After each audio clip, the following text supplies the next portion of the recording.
I grew up in Texas. I grew up on the Gulf Coast. I come from a family of four siblings. Where on the Gulf Coast? Well, Houston, H-Town? H-Town, you know what I mean? Specifically, this little area called Baytown, but we can get into that later.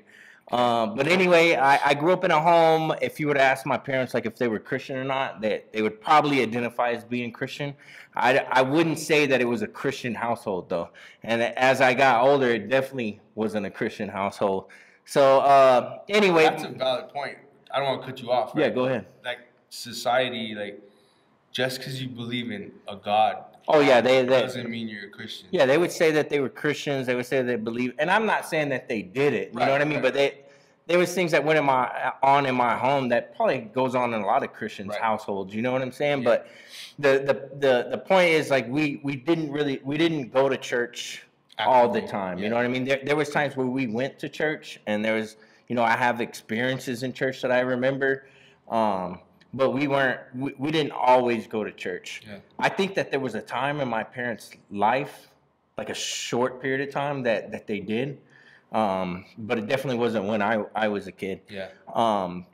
So they would identify as being Christians. We didn't, pray as a family. We didn't read the Bible as a family. But I can remember my parents had like little sayings that they would say, like, don't question God. Yeah, like that. It's not good to question God, things like that. And but there was never, it didn't go any further than that. So anyway, had a good, decent home when I was real young. And then as I got older, maybe around 9, 10, 11 years old, my mother started drinking. And it started off kind of slow, and then it turned into straight chaos, and there's a lot to that. The internet had just came out, and anyway, there's some stories. But from then, I started getting in trouble. I got arrested my first time when I was probably about 10. Went to juvie, and then from then on, I was in and out of juvie, in and out of military schools, group homes, all those things. And, from there, getting older, doing drugs, getting all into that lifestyle, running on the streets, just up to no good, man. Really got really, really far away from God. The funny thing is, though, every time I got in trouble, I was that guy in jail or in the group home, the military school. They would call me the preacher man or whatever. Even in basic training, when I went to basic training for the military, I was the preacher man. I walked around with my Bible. I'd hold little Bible studies and all that. And then I get on the street, and it was just straight, I was thugging it right back to doing wrong.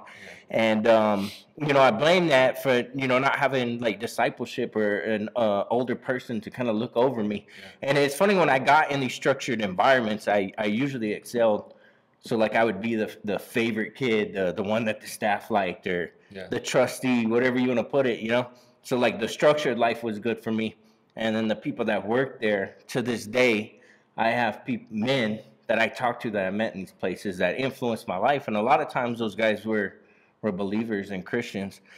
And so anyway, the struggle continues. And I was in a really, really bad place, living in a hotel. And a man came into my life that's from Nigeria, actually.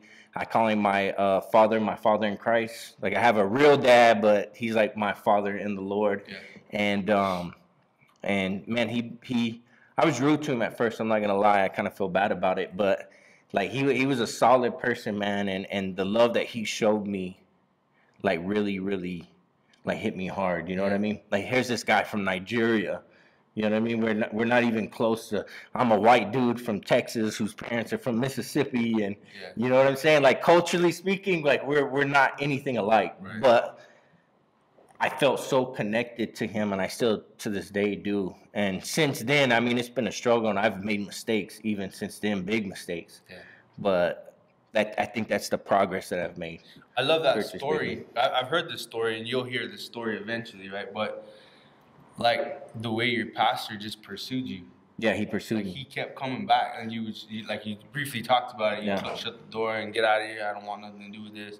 And he would come back all the time. Yeah, he would always come back, man. Always come back. No matter how many times I turned him down, he would come back. And since we're thinking about it, because I got to mention it, but the persistence in showing that you care, the time that I gave my life to Jesus, I would say, like, people sometimes like, oh, you were too young, but I know that I gave my life to Jesus. I was 10 years old, and I was in the juvie, and there was a guy who was a volunteer who was a blind guy, and we called him Grandpa, right? And he would come. They would click the doors, and he would come into the unit, the cell block, whatever you want to call it.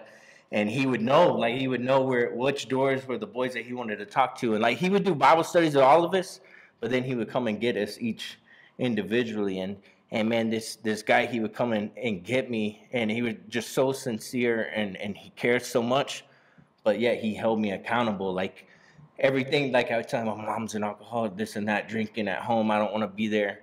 And that's where I learned my first Bible verse. Actually, it's at Matthew 15:4. Go look it up. I won't go. Anyways, honor your father and mother, right? Yeah. And it was like, no matter what goes on here, like God still expects you to honor your father. So just that consistency and that love that I felt from him is the same consistency and the love that I felt from my pastor. Shout out to Pastor Henry, but That's cool, man. Yeah. That's a great story, and there's way more to that story. Yeah, there's a lot more, but there's a lot more. Like even to this day, that story's still going. But it's I'm a work in progress, man. I'm not gonna say I know it all, and I'm definitely not a perfect Christian, but I know that I do have a personal relationship with Jesus, and I know the transformation I've seen in my life, and then even in my marriage and stuff like that. That's cool, man. Great story. What about you? For me, I was a PK, man, pastor's kid.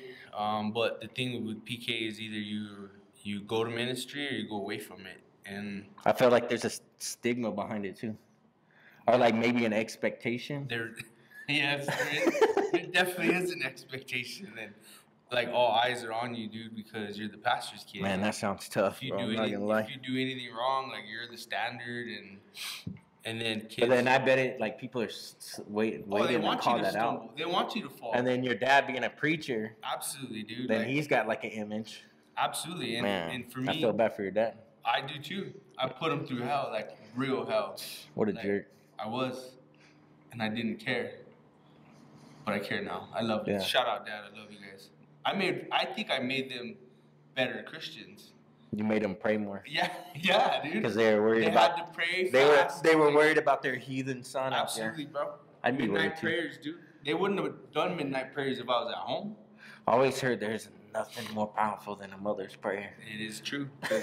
She's the one. Her prayers probably got me back, bro. That's good though. But anyways, long story short, I started to become a teenager, and I gave him hell. I drank, I partied, I had sex at a young age, and it just pretty much set a standard for me, saying like I want nothing to do with God. I just felt like it was unattainable, like this religious standard that I was held to. I felt like I'm never going to be good enough. I'm never going to make it. It sounds cliche, but like you hear people always say like the list of do's and don'ts, right? Yeah. You were trying to meet that list. Like it was, and I remember even fasting, right? Like if you know what fasting is, I was like 10 years old, bro. Like, don't make your kids fast if they're 10 years old. They don't understand it. They're sneaking Doritos. Yeah, dude. Like, but then they're making food for lunch, right? Like I'm 10 years old, bro. Like, and I'm passing, getting ready to my little tie, trying to get ready for church, and then I just pass by. Nobody's looking, and just tasting the menudo or something, right? And oh God, I failed you. What's menudo? You gotta explain to the no, white boy. Google it, bro. Google it. Nah, I know what it is. I've been in New Mexico and I'm from Texas. I know what menudo. You see my wife? She likes menudo? She makes it for you? No. But she's Hispanic. Oh, yeah. Not all Hispanics like menudo. Now that you mentioned it, though, I don't think I've ever seen them eat menudo. Anyways, I'm calling them out. So yeah, man, like it was just such a high standard, and I didn't want nothing to do with it. So I graduated. I left home for like 10 years, dude. I just ran from God. Like prodigal son. I believed in God, but I didn't want nothing to do with God. Like I don't think there was ever a time where I was like, God's not real.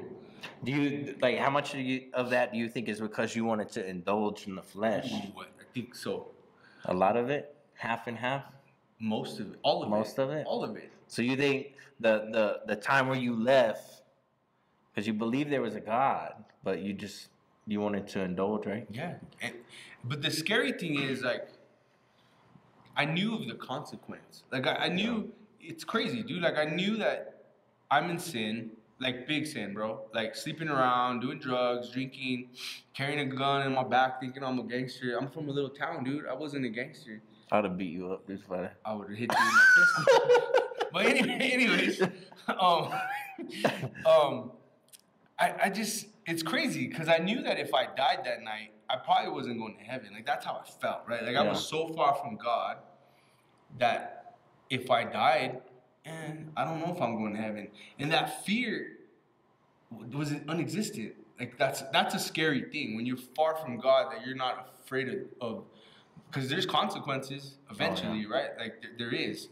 And that's something we could talk about later, right? Are you saved forever if you accept Jesus Christ as your Lord and Savior? Can you fall from grace? Once saved, always saved. Right? Yeah, So those are topics that I would love to talk about. But long story short, I met my wife and she started going back to church, and I wanted nothing to do with it. Like I've done the church thing. I was like, I ain't going back. But she was going to church, and finally I went, and we got involved a little bit, and I remember doing like a worship set. Like I just felt the presence of God and like grace, and I just felt like, just follow me, man. Like just pursue me.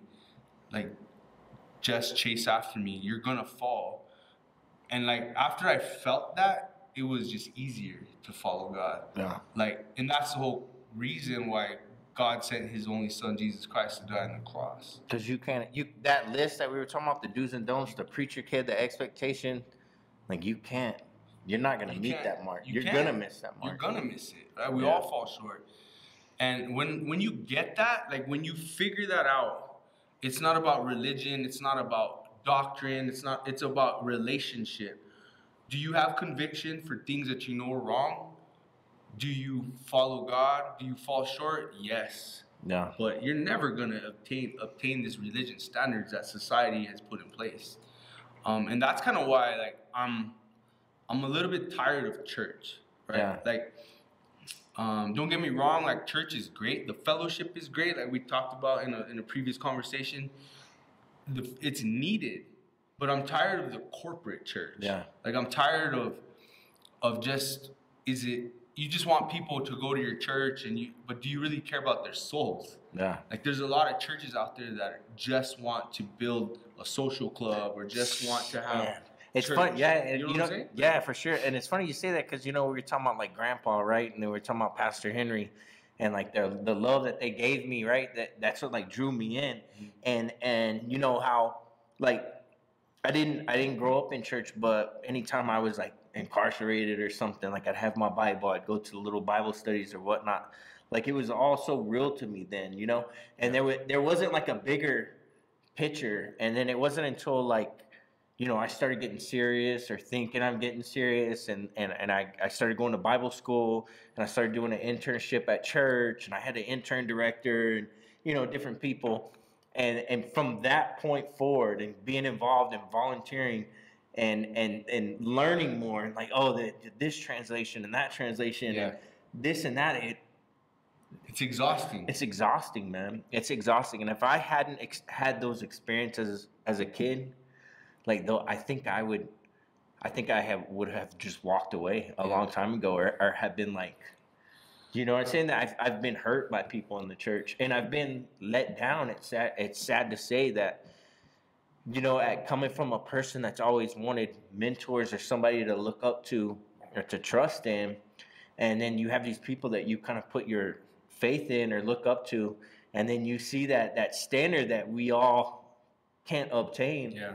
Like it's kind of disheartening, and it's discouraging. And even now to this day, and right now, making this channel, like it's, and this is being transparent, like it's hard to like give everyone the grace and their imperfections, and that they're human and that they need Jesus too. Yeah. It's hard. I don't know if I'm judgmental or you know what I'm saying, but I think, and it's at every level, right?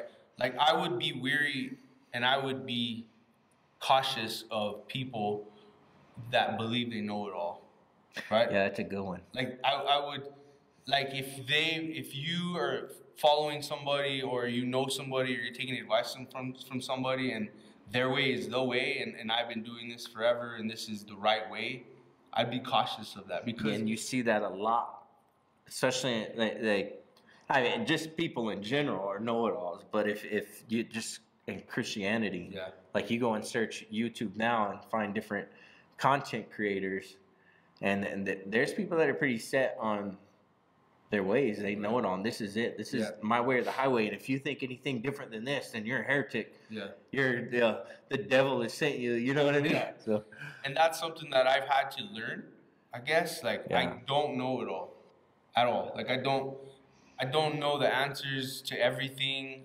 I know what I believe, right? But your worldviews and your beliefs have a twist on what you believe, they've right? influenced you. Absolutely. Yeah. Like they do. And if you go straight to the Bible, okay, read the Bible and tell me where in the Bible it says that. Yeah. Right? But people want to twist the Bible to make it fit them sometimes. Yeah. Right? And that's the kind of stuff that I'm tired of, dude. Like, like, how's that biblical? Like, tell me where that is. I'm done with religion and doctrine in a sense. And I'm tired of the phoniness, man. I feel like there's a lot of phoniness in church too, where like especially when I feel like the more you get involved, the more like phoniness is exposed. And I love the church, man. I'm not trying to turn anybody away from the church. We need the church. Yeah, we need the church. Like, we need to go to church. Like, we need to fellowship. Yeah, for sure. But I feel like we should hold each other accountable too as Christians, man. And I'm telling you, from somebody that's been hurt by the church and let down and reached out, you know, my marriage, I've been married 13 years. We've separated a few times.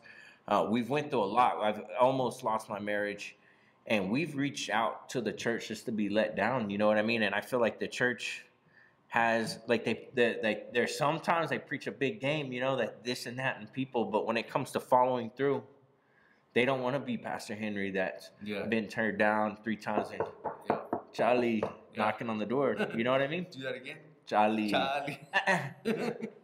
That's my man. I love Pastor Henry. Yeah. That makes all the sense in the world. So I think the church talks a good game, but is our heart really in it? What is your motives? Yeah. Right? Like what are your motives in things? And that's it's hurt too many people sometimes. We gotta constantly check ourselves. Yeah.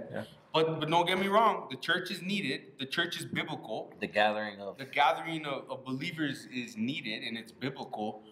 Discipleship too. Absolutely. But I'm a big believer in, and people will argue with me, right? Oh, there needs to be a corporate gathering.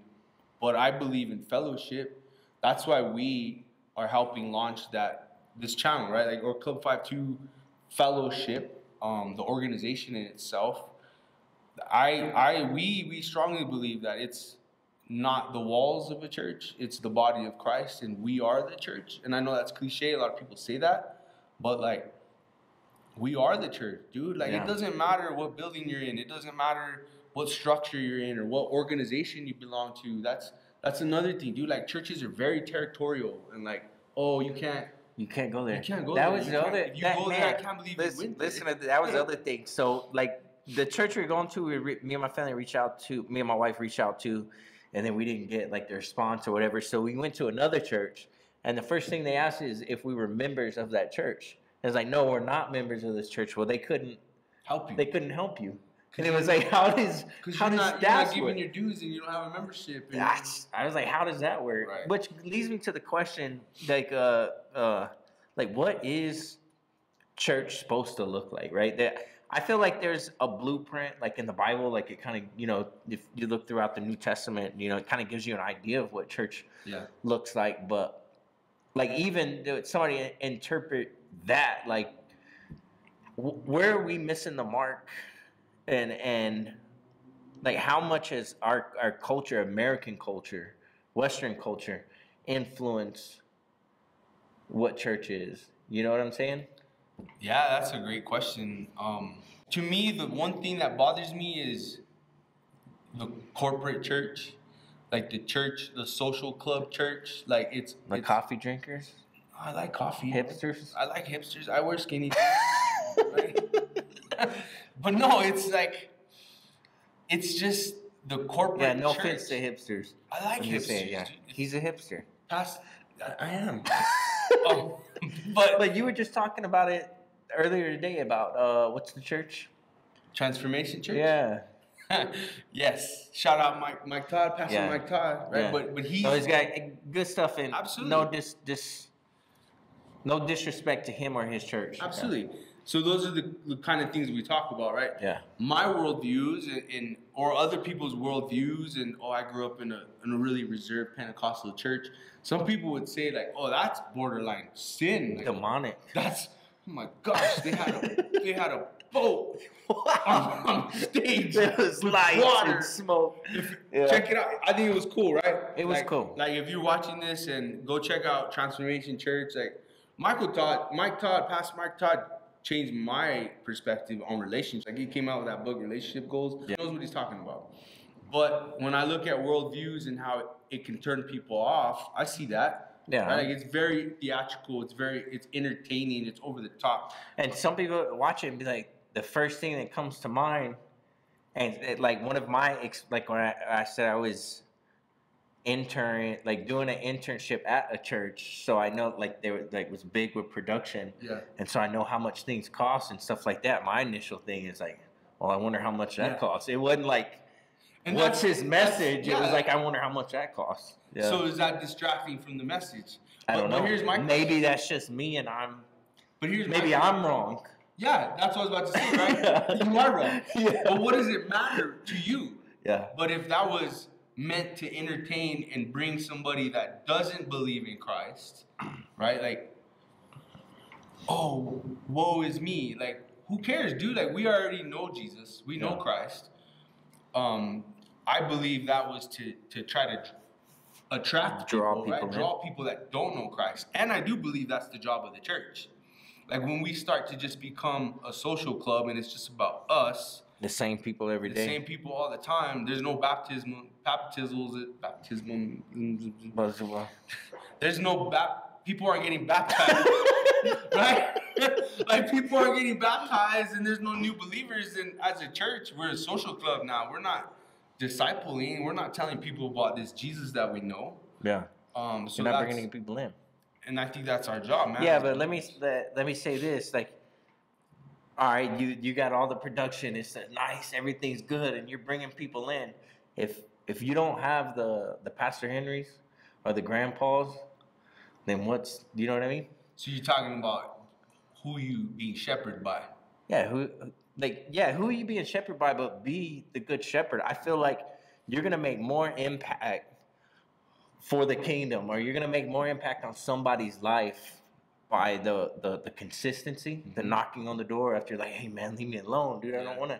The consistency and the love. Because let me tell you, there's nothing more powerful that I've experienced than having somewhat of a stranger, right? I got to know him, pray for you, like hold your hands, praying with you, and then tears come to their eyes. Yeah.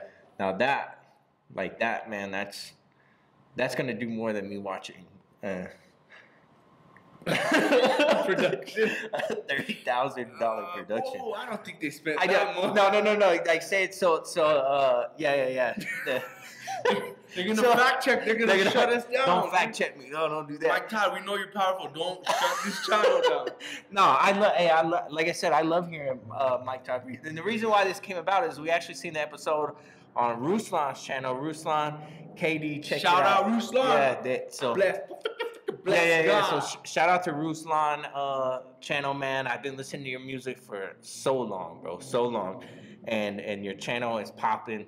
I watch it all the time, and your channel is actually a big inspiration to this. I shared it with him and was like, check this out. Dude, I love this. Yeah, he loves it. Now he's got all the music. I'd already had the music. Let me just throw that out there. Get off of Ruslan. But anyway, he did a reaction video to the sermon. Yeah. But then he came back and did another reaction where it was like the people that created, and don't fact check me, I'm just going off what I think it all said.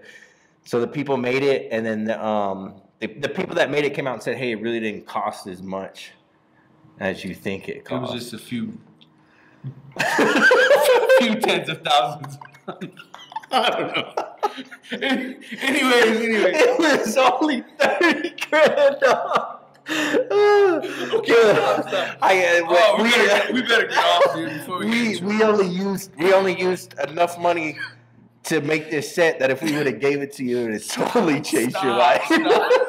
Stop. Okay, that's enough. We gotta go, man. But we're about to get censored and shut off. No, we're not hating, man. Much love. Oh man. That's it. But we're just speaking for No, I got you. what other people are thinking anyway. Yeah. If it's not us, somebody's thinking it. You know what I mean? Somebody's thinking it. Yeah. No, that's good stuff. And no offense, like we love Transformation Yeah, Church. man. If I had a church where I could spend 30 grand on a on a boat and if I could spend 30 G's on whatever water, yeah, and then not even break the bank. You know what I'm saying? I feel like I'm doing good. I've been blessed. bless God. But anyway, you were gonna say what's the biggest? What do you think? Like, so with that being said, we're doing all this, we're making all this production, all that stuff. People are less likely to identify as Christians. The church seems like it's going on a decline. What do you think? What do you think is the big? Where do you think the church? Well, let's narrow it down. Where do you think the American church, right, as a whole, where do you think we're missing the mark? Man, that's a good question. How about we do this? How about we share this? Okay. We share this, we push it out, and then on our next episode, we kind of recap what people said. All right. And then we do like a little talk about it. Is that cool? Yeah, so have the viewers leave a comment on where they think the church is falling short. We're going to read them. Yep. We'll push and then we're going to come up with our own stuff that kind of ties in. And then we'll with recap it, right? And we'll talk about Sounds it. good. Good? Yeah. Right? Yeah. That's good, man. That's a good time. Yeah. Hey, well, once again, thank you guys for watching this segment on Examine. Yep. I wish Ruslan would make us a song on Examine. Dude, man, hit us up. Make us a catch song. Is that what it is? An intro song? Yeah. Anyways, thank you guys for checking this out. We hope that the content was good. We hope the content was useful. And at the same time, we go back and say we don't know it all. I don't know. Like that's the whole point of this show. We don't know it all, and we're just. I don't know it all, and every day I'm trying to. I know that I need Christ. Yeah. Because I'm a sinner. Yeah. Yeah. You sinned a lot just on this show. Oh. Anyways, that's the concept, right? We're gonna be ourselves. We're not gonna have no borders. We're not gonna have unapologetic. Not apologetics, but we're not sorry for who we are, right? Are you sorry? If I offended Pastor Todd, I do I'm sorry. apologize. Anyways, shout out, guys. We'll see you guys next time on Examine. Bless God. I hope it's recording. Oh my God.